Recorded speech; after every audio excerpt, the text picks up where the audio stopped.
Power Through Prayer by Ian Bounds. Chapter 13. Grace from the Heart rather than the Head. Study not to be a fine preacher. Jerichos were blown down with ram's horns. Look simply unto Jesus for preaching food, and what is wanted will be given, and what is given will be blessed, whether it be a barley grain or a wheaten loaf, a crust or a crumb. Your mouth will be a flowing stream or a fountain sealed, according as your heart is. Avoid all controversy in preaching, talking, or writing. Preach nothing down but the devil, and nothing up but Jesus Christ. Burridge. The heart is the savior of the world. Heads do not save.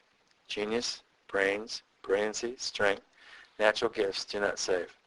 The gospel flows through hearts. All the mightiest forces are heart forces. All the sweetest and loveliest graces are heart graces.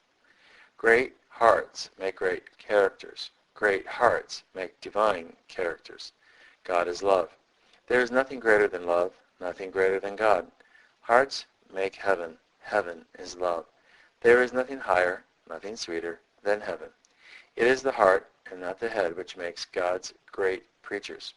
The heart counts much every way in religion. The heart must speak from the pulpit. The heart must hear in the pew. In fact, we serve God with our hearts. Head homage does not pass current in heaven. We believe that one of the serious and most popular errors of the modern pulpit is the putting of more thought than prayer, of more head than of heart in its sermons. Big hearts make big preachers. Good hearts make good preachers. A theological school to enlarge and cultivate the heart is the golden desire dam of the gospel. The pastor binds his people to him and rules his people by his heart. They may admire his gifts, they may be proud of his ability, they may be affected for the time by his sermons, but the stronghold of his power is his heart. His scepter is love. The throne of his power is his heart. The good shepherd gives his life for the sheep. Heads never make martyrs. It is the heart which surrenders the life to love and fidelity. It takes great courage to be a faithful pastor, but the heart alone can supply this courage. Gifts and genius may be brave, but it is the gifts and genius of the heart and not of the head. It is easier to fill the head than it is to prepare the heart. It is easier to make the brain sermon than a heart sermon. It was heart that drew the Son of God from heaven.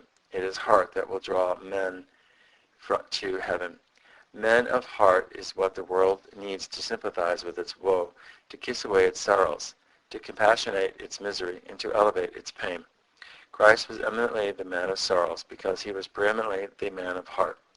Give me thy heart is God's requisition of men. Give me thy heart is man's demand of man. A professional ministry is a heartless ministry. When salary plays a great part in the ministry, the heart plays little part. We may make preaching our business and not put our hearts in the business. He who puts self to the front of his preaching puts heart to the rear.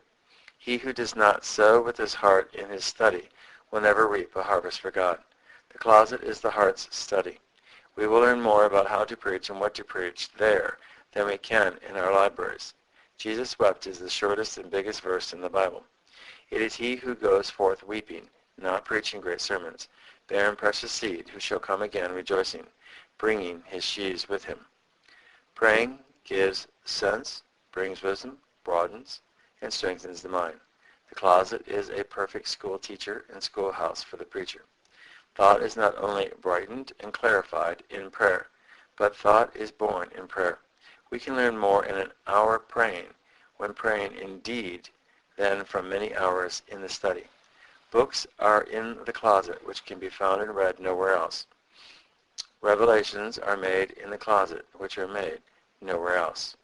End of chapter 13, having been read by Peter John Paresis.